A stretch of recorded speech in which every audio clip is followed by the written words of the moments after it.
नमस्कार। दिन भर की बड़ी खबरों में आपका स्वागत है। मैं हूं दामिनी। बुलेटिन में आज बात होगी कृषि कानूनों पर बढ़ती तकरार की, पीएम मोदी की कृषि कानून पर दी गई सफाई की। जानेंगे नए साल में केंद्रीय विश्वविद्यालयों में क्या देखेंगे बदलाव। बात करेंगे राजस्थान में कांग्रेस कैसे पड़ी बीजेपी पर भारी, और बुलेटिन के आखिर में सरकार द्वारा दिए गए 20 लाख करोड़ के पैकेज पर उठे सवाल की। लेकिन तमाम बड़ी खबरों से पहले एक नजर सुर्खियों पर। यूपी विधानसभा चुनाव के लिए राज्य में बन सकते हैं नए राजनीतिक समीकरण। एआईएमआईएम के साथ गठबंधन कर सकती है बीएस। बिहार में भी दोनों पार्टियों ने गठबंधन करके लड़ा था चुनाव।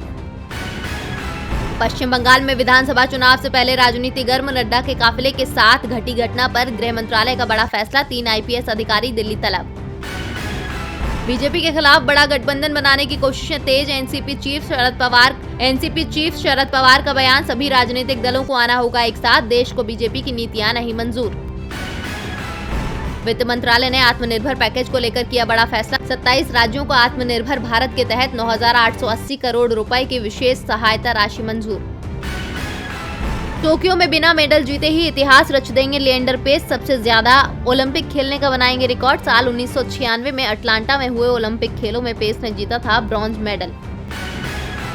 सुर्खियों के बाद अब बात आज की सबसे बड़ी खबर की। कृषि कानूनों को लेकर जैसे जैसे आंदोलन तेज हो रहा है, सरकार पर दबाव बढ़ता जा रहा है, लेकिन सरकार झुकती नहीं दिख रही है। आंदोलन को दूसरा ही रूप देने की कोशिश की जा रही है। सरकार तो अब ये मानने को भी तैयार नहीं है कि आंदोलन सिर्फ अन्नदाताओं का है। और इसी मामले पर आज हमारे साथ चर्चा के लिए मौजूद हैं राजीव जी। राजीव जी, आपका स्वागत है।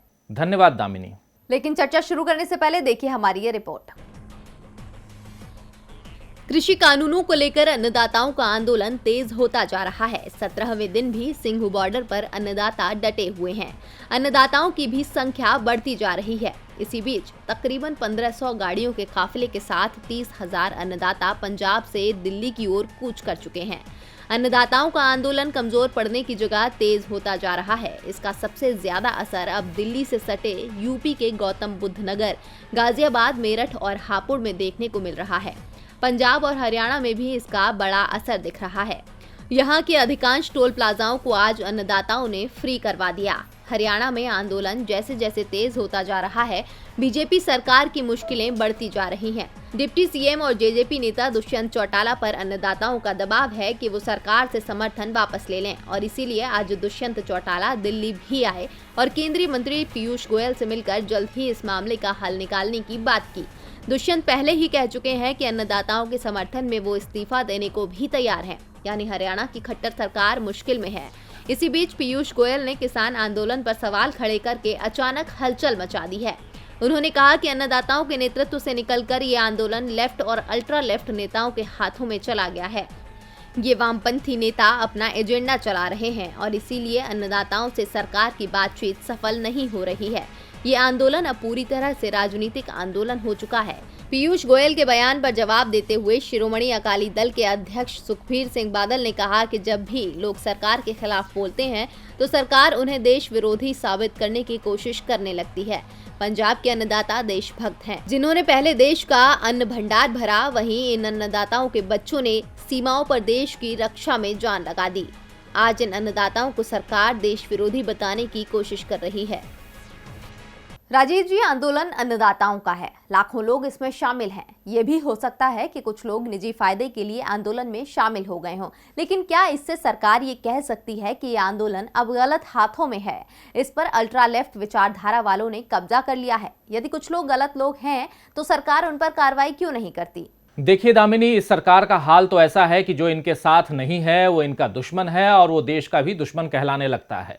यही कारण है कि इस सरकार को न अपने खिलाफ कोई बात सुनना पसंद है और न ही दूसरे लोगों को साथ लेकर कोई फैसला लेने की करने की आदत इस सरकार की है। कृषि कानून भी इसी मनमानी का परिणाम है, जिनके विरोध में आज 17-18 दिनों से हजारों अन्नदाता अपने खेत छोड़कर दिल्ली की सीमाओं पर बने हुए हैं, डटे हुए हैं। अगर लोकतंत्र को अहमियत देने वाली सरकार होती तो इतने इतने दिनों तक आंदोलन नहीं चलता और न ही वार्ताओं के दौर चलते, बल्कि किसानों की दिक्कतों को सहानुभूतिपूर्वक समझने की कोशिश सरकार करती और उनकी सहमति से कानून तैयार करती। मगर मोदी सरकार किसानों की दिक्कतों को सुनने की जगह उनके आंदोलन को ही गलत ठहराने पर तुली हुई है। इसीलिए देश भर में प्रेस कॉन्फ्रेंस करके अपने बनाए कानूनों के पक्ष में दलीलें दी जा रही हैं और दूसरी ओर किसानों के साथ साथ उनके समर्थन में आए लोगों को भी गलत दिखाया जा रहा है, बताया जा रहा है। सरकार शायद किसानों को भी दलगत राजनीति के चश्मे में देख रही है, जबकि किसान किसी दल के नहीं बल्कि देश के होते हैं। उनके उगाए अनाज से दक्षिणपंथियों का भी पेट भरता है और वामपंथियों का भी।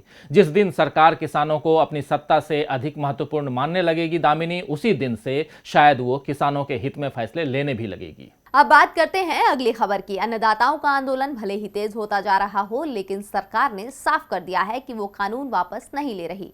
आज पीएम नरेंद्र मोदी ने भी फिक्की के एक कार्यक्रम में साफ कर दिया कि कृषि कानून अन्नदाताओं के हक में है और जो अड़चनें अन्नदाताओं के सामने अपनी फसल बेचने को लेकर आती थी, उन्हें सरकार ने इस कानून से हटाया है। तो क्या कहा है पीएम ने, देखिए है रिपोर्ट। सिंघू बॉर्डर हो या टीकरी बॉर्डर, गाजीपुर हो या फिर चिल्ला बॉर्डर, दिल्ली के हर बॉर्डर पर अन्नदाताओं का आंदोलन चल रहा है। अन्नदाता मांग कर रहे हैं कि कृषि कानून वापस लें। कृषि मंत्री से लेकर गृह मंत्री तक से उनकी बात हो चुकी है, लेकिन कोई हल नहीं निकला। उम्मीद पीएम से है कि वो कोई हल सुझाएं, लेकिन पीएम नरेंद्र मोदी तो बिल के फायदे बता रहे हैं। फिक्की के सम्मेलन में पीएम ने कहा कि आज भारत के किसानों के पास अपनी फसल मंडियों के साथ ही बाहर भी बेचने का विकल्प है। आज भारत में मंडियों का आधुनिकीकरण तो हो ही रहा है, किसानों को डिजिटल प्लेटफॉर्म पर फसल बेचने और खरीदने का भी विकल्प दिया है। इससे किसानों को नए विकल्प और नए बाजार मिलेंगे। कृषि कानून को बड़ा कृषि सुधार बताते हुए पीएम ने कहा कि इससे अन्नदाताओं को फायदा होने वाला है। कृषि से जुड़ी सारी चीजों से दीवारें हटा रहे हैं। नए कृषि कानून से अन्नदाताओं को नए बाजार मिलेंगे। नए कृषि कानूनों से अन्नदाताओं की आमदनी बढ़ेगी। कृषि क्षेत्र में निवेश से किसानों को बहुत फायदा होगा। उन्हें नए विकल्प मिलेंगे, नए बाजार मिलेंगे। यानी पीएम ने साफ साफ संकेत दे दिए हैं कि ये बिल वापस नहीं होगा। पीएम का दावा है कि वो सुधार कर रहे हैं। सुधार सिर्फ कृषि क्षेत्र में नहीं बल्कि शिक्षा क्षेत्र में भी हो रहा है।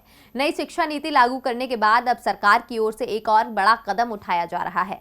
विश्वविद्यालय अनुदान आयोग यानी यूजीसी द्वारा सभी सेंट्रल यूनिवर्सिटीज के लिए एक ही एंट्रेंस एग्जाम कराने की तैयारी है और अगले साल से ये लागू हो जाएगा। तो क्या तैयारी है यूजीसी की, देखिए हमारी ये रिपोर्ट। जब देश में नई शिक्षा नीति को प्रस्तावित किया गया था, तब पीएम ने कहा था कि जैसे विदेश नीति किसी सरकार की न होकर देश की होती है, ये शिक्षा नीति भी किसी सरकार की नहीं बल्कि देश की शिक्षा नीति है। अब नई शिक्षा नीति को लागू करने की तरफ एक और कदम बढ़ाते हुए विश्वविद्यालय अनुदान आयोग यानी यूजीसी और एआईसीटीई जैसे सभी स्वायत्त निकायों को खत्म करके देश में एक उच्च शिक्षा आयोग का गठन किया जाएगा। मेडिकल और लॉ एजुकेशन को छोड़कर अन्य सभी कोर्सेज के लिए एक higher education commission of India का गठन किया जाएगा। इसके साथ ही सभी सेंट्रल यूनिवर्सिटी के लिए एक एंट्रेंस टेस्ट क्रेडिट बैंक का गठन होगा, जिसमें छात्र अपना एकेडमिक क्रेडिट सुरक्षित रख सकेंगे। इस बदलाव की शुरुआत 2021 से होगी। देश में अनुसंधान को बढ़ावा देने के लिए एक राष्ट्रीय अनुसंधान कोष का गठन भी किया जाएगा। महामारी के चलते फिलहाल पढ़ाई ऑनलाइन चल रही है। इसी बीच हो रहे ये बदलाव देश के लिए कितने उपयोगी साबित होते हैं, ये देखने वाली बात होगी। विश्वविद्यालयों की प्रवेश परीक्षाओं को लेकर यूजीसी ने बड़े बदलाव का ऐलान कर दिया है। दूसरी ओर राजस्थान की राजनीति में भी बड़े बदलाव दिख रहे हैं। यहाँ कांग्रेस और बीजेपी सदस्यों ने कई जिला परिषदों में हाथ मिला लिया और अपनी ही पार्टी के उम्मीदवारों को हरा दिया, लेकिन इसमें फायदा कांग्रेस को हुआ। कैसे, देखिए रिपोर्ट। राजस्थान में जिला परिषद की 636 सीटों के रिजल्ट उम्मीद से उलट आए थे। बीजेपी को 353 और कांग्रेस को 252 सीटों पर जीत मिली थी, जबकि माना जा रहा था कि कांग्रेस को बड़ी जीत मिल सकती है। जिसके बाद जिला परिषद के अध्यक्ष का चुनाव का नंबर था। अध्यक्ष का चुनाव परिषद के सदस्यों द्वारा किया जाता है। चुनाव दलीय आधार पर हुए थे, इसीलिए समीकरण भी साफ थे। जिसे जिले में जिस पार्टी के उम्मीदवार ज्यादा चुने गए थे, वहां जिला प्रमुख उसी पार्टी का बनना तय माना जा रहा था। लेकिन सदस्यों ने ऐसा खेल खेला जिससे उनकी खुद की पार्टी ही हार गई। सबसे जबरदस्त मामला तो डूंगरपुर जिला परिषद का था। यहाँ के 27 वार्ड में से कांग्रेस कांग्रेस को 6, भाजपा को 8 और बीटीपी को 13 सीटों पर जीत मिली। लेकिन जब अध्यक्ष के चुनाव का मामला आया तो बीजेपी के सूर्य आहारी, जिन्होंने निर्दलीय उम्मीदवार अपना नामांकन दाखिल किया था, उनको कांग्रेस ने भी समर्थन दे दिया। यानी कांग्रेस और बीजेपी ने हाथ मिला लिया और बीटीपी के उम्मीदवार को हार मिली और बीजेपी का निर्दलीय उम्मीदवार जीत गया। अजमेर जिला परिषद में वार्ड है 32, जिसमें से बीजेपी को 21 और कांग्रेस को 11 पर जीत मिली। लेकिन बीजेपी अपना अध्यक्ष नहीं बनवा पाई, क्योंकि यहाँ बीजेपी के 12 सदस्यों ने क्रॉस वोटिंग कर दी और कांग्रेस के समर्थन से सुशील कंवर अध्यक्ष का चुनाव जीत गए। बूंदी में भी बहुमत बीजेपी के पास था। यहाँ के 23 वार्डों में बीजेपी को 12 और कांग्रेस को 11 सीटें मिली थी। लेकिन अध्यक्ष बीजेपी से बगावत करने वाली चंद्रावती बनी, जिन्हें कांग्रेस ने भी समर्थन दे दिया था। कांग्रेस ने बाड़मेर में भी बीजेपी सदस्यों में सेंध लगाई, लेकिन यहाँ अध्यक्ष कांग्रेस ने अपना बनवाया। बाड़मेर की 37 सीटों में दोनों पार्टियों को 18-18 सीटें मिली थी। लेकिन वोटिंग में बीजेपी के एक सदस्य ने कांग्रेस के महेंद्र चौधरी के पक्ष में मतदान कर दिया। कांग्रेस ने बीजेपी से बाड़मेर, अजमेर और बूंदी की हारी लड़ाई जीत ली, तो जैसलमेर में बीजेपी ने कांग्रेस के किले में सेंध लगा दी। यहाँ की 17 में से 9 सीट पर कांग्रेस और 8 पर भाजपा के प्रत्याशी जीते। लेकिन अध्यक्ष के चुनाव में बीजेपी के प्रताप सिंह चुनाव जीत गए। कांग्रेस के 4 सदस्यों ने क्रॉस वोटिंग की है। राजस्थान में कांग्रेस ने बीजेपी के सदस्यों को अपने पाले में करके 3 जिला परिषदों पर कब्जा कर लिया। लेकिन बंगाल की सत्ता पर कब्जा किसका होगा? ममता बनर्जी की टीएमसी फिर जीतेगी चुनाव या बीजेपी करेगी बदलाव? वैसे चुनाव में अभी कुछ महीने ही बचे हैं, लेकिन बंगाल में राजनीति तेज हो गई है। अमित शाह भी जा रहे हैं, देखिए रिपोर्ट। पश्चिम बंगाल में अगले साल होने वाले विधानसभा चुनावों से पहले ही माहौल गर्मा गया है। सवाल राज्य में राष्ट्रपति शासन लगाए जाने के भी उठने लगे हैं। बीजेपी और टीएमसी के कार्यकर्ताओं में चल रही जमीनी लड़ाई में दोनों ही दल एक दूसरे पर हावी होने की कोशिश में हैं। राज्य में सत्तारूढ़ दल टीएमसी जहां अपनी सियासी जमीन बचाने में लगी है, तो बीजेपी ममता के गढ़ में सेंधमारी की कोशिश में। बीजेपी दावा कर रही है कि 6 महीने में उसकी सरकार आने वाली है। दिलीप घोष के बयान तो बता रहे हैं कि बहुत कुछ बदलने वाला है, लेकिन टीएमसी बीजेपी को मौका देने को तैयार नहीं है। पिछले दिनों बीजेपी के राष्ट्रीय अध्यक्ष जेपी नड्डा के काफिले को निशाना बनाया गया था। बीजेपी का दावा है कि नड्डा के काफिले को घेरने वाले लोग टीएमसी के कार्यकर्ता थे और पुलिस का भी उन्हें सहयोग मिला हुआ था। इस मामले में बंगाल से लेकर दिल्ली तक राजनीति गरमाई हुई है और अब केंद्रीय गृह मंत्री अमित शाह एक बार फिर बंगाल जा रहे हैं।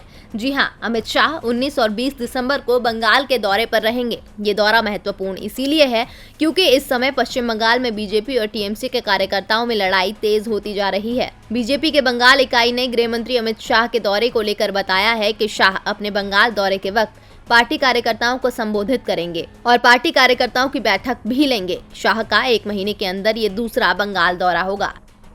और बुलेटिन के अंत में बात सरकार द्वारा पूर्णबंदी के दौरान किए गए 20 लाख करोड़ के राहत पैकेज की।